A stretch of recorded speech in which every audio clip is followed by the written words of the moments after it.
Meron ka bang upcoming trip to Bangkok, Thailand?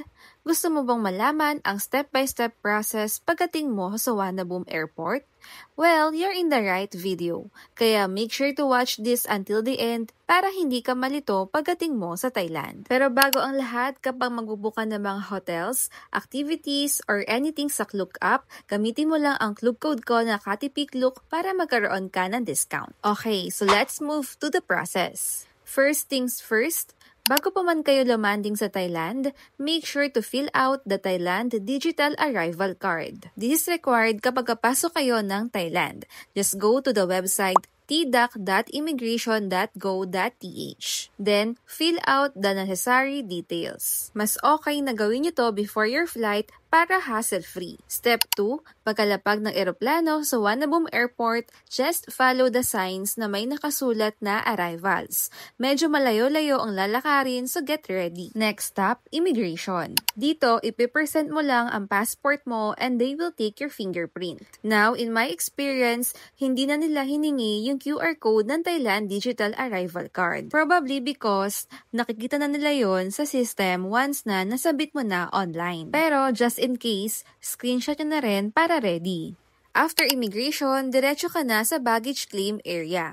Don't worry, sa loob ng plane, sinasabi naman kung saang belt mo i-claim ang luggage mo. So listen carefully or check the monitors paglabas mo. Once nakuha mo na ang luggage mo, exit na to reach the arrival hall.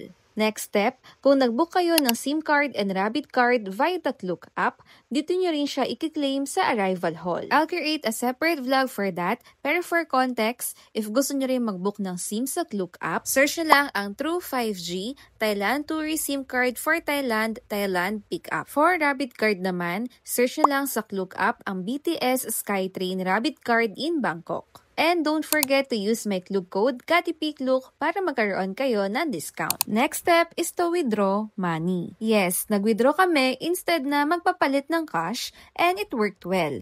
We used our GCash card to withdraw from K-Bank ATM.